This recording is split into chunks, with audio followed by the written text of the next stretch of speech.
It's Tuesday, March 7th. This is The Gateway. I'm Wayne Pratt.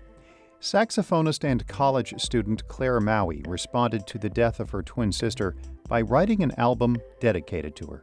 I think all but one of the songs I wrote after she passed away. She always supported me so much, so I knew she would want me to keep going with my music. Maue talks more about the inspiration behind the recordings in just a few minutes. Today is the first election in St. Louis involving a board of aldermen with 14 wards. A charter amendment approved in 2012 cut the number of aldermen in half. That's led to 4 races today with incumbents running against each other. There are 2 uncontested races for board president and 3rd ward alderman. Under approval voting, the top 2 vote-getters advance to next month's general election. In 4 races, the primary and general election will feature the same candidates. Missouri is one of 3 states pulling out of a bipartisan initiative to tackle voter fraud. Secretary of State Jay Ashcroft says Missouri is leaving the Electronic Registration Information Center. It's a bipartisan effort among states to keep accurate registered voter lists. Ashcroft says a requirement to send mail notices to eligible but unregistered voters is one reason for the decision. Florida and West Virginia yesterday announced similar action. More than 30 states and the District of Columbia are still part of the center. A former St. Louis police sergeant has won $300,000 from the city after alleging a hostile work environment and racial discrimination. St. Louis Public Radio's Rachel Lippman has more on the suit filed by Heather Taylor. Taylor is now the Deputy Director of Public Safety. When she filed the lawsuit in 2017, she was a sergeant with the SLMPD Homicide Unit. A jury last Friday agreed that various department commanders created a hostile work environment for Taylor after she spoke to the media without permission. The lawsuit noted that other white officers who also spoke to the media were not punished for doing so. The jury also found that the city retaliated against Taylor after she called for the resignation of then-Chief Sam Dotson in 2016. At that time, Taylor was the president of the Ethical Society of Police. The organization advocates for officers of color. The settlement is among the largest the city has had to pay out. It will also be responsible for covering Taylor's attorney's fees. I'm Rachel Lippman, St. Louis Public Radio. The Missouri House has passed legislation to put control of the St. Louis Police Department under a state-appointed board. The measure now goes to the Senate, where a committee has already heard a similar bill. St. Louis has controlled its police department for about a decade. The legislation would give that power to a board of commissioners. The governor would appoint 4 members, while St. Louis Mayor Tashara Jones would also serve on that panel. She calls the legislation a slap in the face to voters who approved the ballot measure, allowing St. Louis to regain control of the police department. The bill also includes a $7,000 raise for officers. Some St. Louis County residents with disabilities who use Metro Coloride services may have to find alternate transportation beginning April 10th. Transit system officials say a driver shortage has prompted a reduction in routes. St. Louis Public Radio's Andrea Henderson reports. Metro Transit officials say they're cutting some Coloride routes to help reduce the number of trip denials and phone reservation wait times. In January, Metro denied about 18,000 out of 47,000 Coloride service requests. The transit service didn't have enough drivers to cover the trips. Charles Stewart Jr. is Metro's chief operating officer. This is not something that we feel good about doing, but if we're going to provide the service, we want to make sure that the people that need it the most get it. But advocates for disabled people say the changes limit their independence. Metro officials will hold a 6:30 p.m. meeting today on the changes in the University of Missouri St. Louis Student Center. I'm Andrea Henderson, St. Louis Public Radio. The coach of St. Louis University's chess team has resigned in the wake of sexual assault and misconduct allegations. Grandmaster Alejandro Ramirez has also stepped down as a worker at the St. Louis Chess Club. He was on leave since accusations against him earlier this year by U.S. women's chess champion. A statement from Ramirez says investigations are a distraction for the club. He is denying the allegations.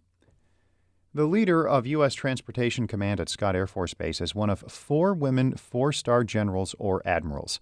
General Jacqueline Van Ovost and her counterparts shared their experiences yesterday as part of a Women's History Month event. St. Louis Public Radio's Will Bauer reports. The women told stories about overcoming male superiors who told them they would fail in their careers. For Van Ovost, it came when she went to flight school. An instructor told her she didn't belong. Originally trained as a pilot of larger cargo planes, she says learning to fly a fighter took some work and the help of her peers. So they worked with me on the side, and I studied hard, put my head down, went out, practiced every time I can, so the next time I flew with or against this person, I was ready to wax them, right? Now Van Ovost leads the transportation arm of the U.S. military. Transcom is one of 11 unified combatant commands and has been coordinating all the American supplies moving in and out of Ukraine. I'm Will Bauer, St. Louis Public Radio.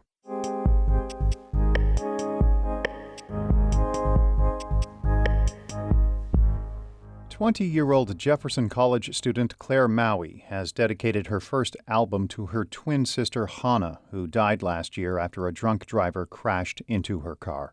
From her family's home in Hillsboro, Maue talks about the emotions fueling the recording and what it's like playing songs dedicated to her late sister with their guitarist father, Shane. I think it brought us closer because playing over these songs and, they're all inspired by Hannah, and, he can hear that in the music, and I can hear it in his solos.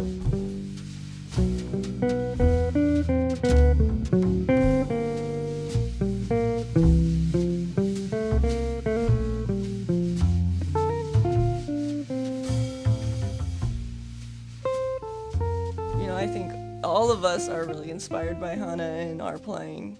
My mom, she plays trombone, and we play in the concert band together at Jeffco, so we also play music together.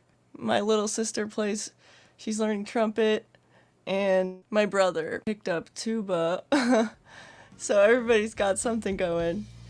I mean, just playing in general is always makes me feel better.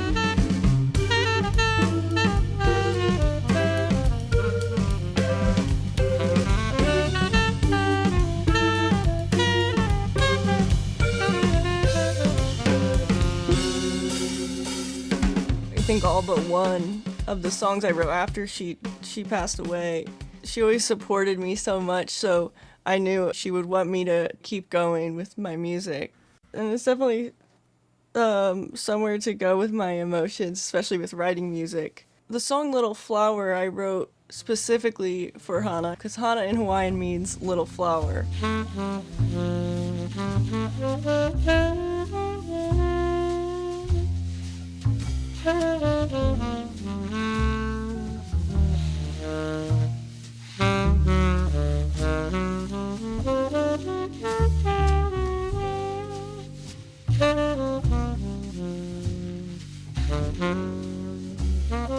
That song it's just a song I wrote for her just to tell her how much I love her, but there's also I miss her a lot, and I think you can hear that in the song as well.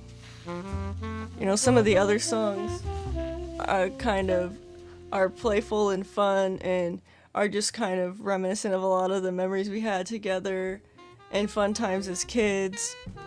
The song Apple Pickin' is about going apple picking every fall. That was always something fun to do as a family.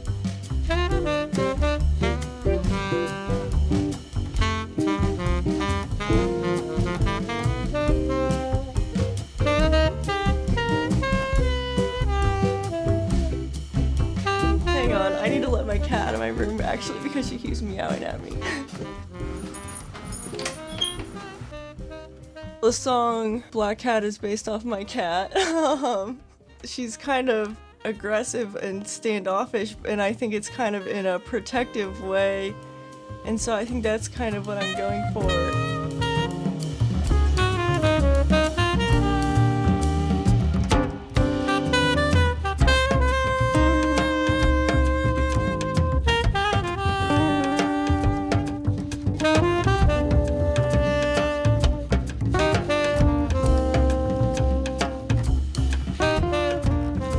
I always thought of, maybe I'll play as the Claire Maue Quartet or whatever when I'm like 30 something. I'm doing it now, and it's amazing to be able to do it.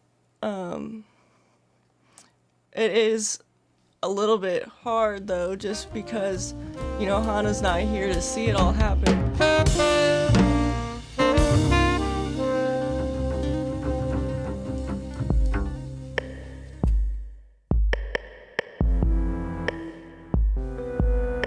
That's Claire Maue, who plays Jazz St. Louis tomorrow. St. Louis Public Radio's Jeremy Goodwin produced that story. Our David Casares was the editor. The Gateway is a production of St. Louis Public Radio, a listener-supported service of the University of Missouri St. Louis. Music by Ryan McNeely of Adult Fur. I'm Wayne Pratt.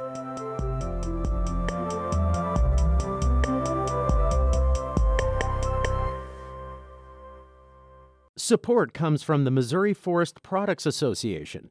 Missouri produces wood pallets, railroad ties, white oak barrels, hardwood floors, and more.